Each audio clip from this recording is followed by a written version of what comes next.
sebagai barang bukti persidangan. Betapa saya malu dan saya nggak bisa ngambil lagi apa yang sudah tersebar. Kita harus mengungkap semua kejadian itu secara gamblang, yang dimana sebenarnya saya udah berusaha tidak mengingat itu supaya saya bisa bangkit.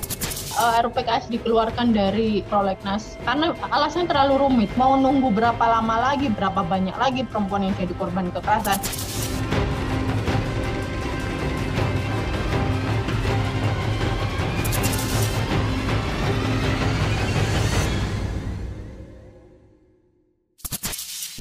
Bab jatuh tertimpa tangga. Inilah yang dialami perempuan korban kekerasan seperti NN. Setelah alami kekerasan dalam rumah tangga yang dilakukan mantan suami, kini NN kembali terjebak hubungan yang diiringi kekerasan. Kondisi psikologis yang tidak stabil membuat NN mudah dimanipulasi oleh kekasih barunya. Akibatnya, NN kerap menerima kekerasan baik secara fisik, ekonomi, maupun seksual. Salah satunya memotret dan merekam NN tanpa izin. Sang kekasih mengancam akan menyebarkan foto dan video tersebut jika NN mengakhiri hubungan.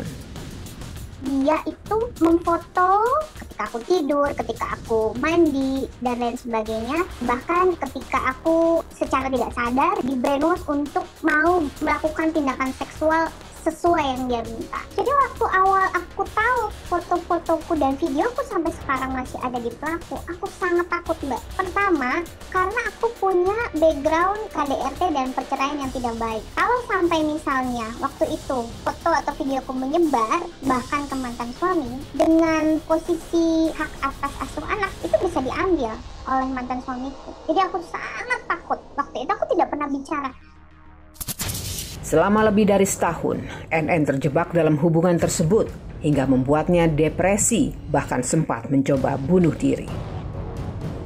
Setelah kondisinya stabil, NN berupaya menuntut keadilan hukum. Namun, alih-alih menjadi korban, NN justru berpotensi dijerat sebagai pelaku. Usahanya mendapatkan keadilan hukum justru terbelenggu trauma dalam mengumpulkan barang bukti.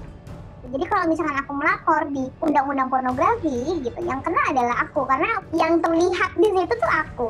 Aku sendiri juga mengumpulkan lagi energi kalau misalnya ada panggilan, kemudian mengumpulkan saksi-saksi, itu tuh luar biasa, Mbak. Traumanya tuh besar karena kan harus lihat foto kita lagi kan, harus lihat foto pelaku lagi, foto video kan harus diperlihatkan sebagai barang bukti persidangan, dan semua orang kemudian tahu saya punya anak perempuan 2 yang mereka masih kecil-kecil, orang tua saya ada, adik saya ada. Betapa saya malu dan saya nggak bisa ngambil lagi apa yang sudah tersebar. Saya nggak ngerti lagi apa yang harus saya lakukan.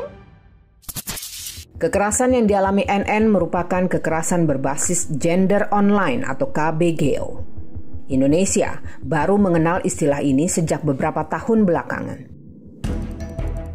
Komnas Perempuan mencatat jumlah kasus KBGO meningkat setiap tahunnya. Dan tahun ini peningkatan kasusnya bahkan mencapai hampir 3 kali lipat. Meningkatnya intensitas serta frekuensi ya dari kita sendiri saat menggunakan teknologi digital, karena di masa pandemi COVID-19 ini hampir seluruh aspek kehidupan kita itu mau tidak mau dialihkan menggunakan teknologi digital ya. Faktor lain yang kami lihat itu adalah kurangnya contoh dari penegakan hukum untuk pelaku-pelaku kekerasan berbasis gender online. Yang kelihatan justru di publik gitu ya, bahwa korban kekerasan berbasis gender online lebih rentan untuk dikriminalisasi daripada pelaku ditindak dengan payung hukum yang sudah ada saat ini. Kriminalisasi terhadap korban KBGO dialami baik Nuril, seorang korban pelecehan seksual. Pada September 2018, ia divonis 6 bulan penjara dan denda 500 juta rupiah karena terjerat Undang-Undang Informasi dan Transaksi Elektronik atas dugaan pencemaran nama baik pelaku pelecehan. Kasus Nuril mendapat perhatian dari berbagai pihak. Nuril akhirnya bebas setelah mendapatkan amnesti pada tahun 2019.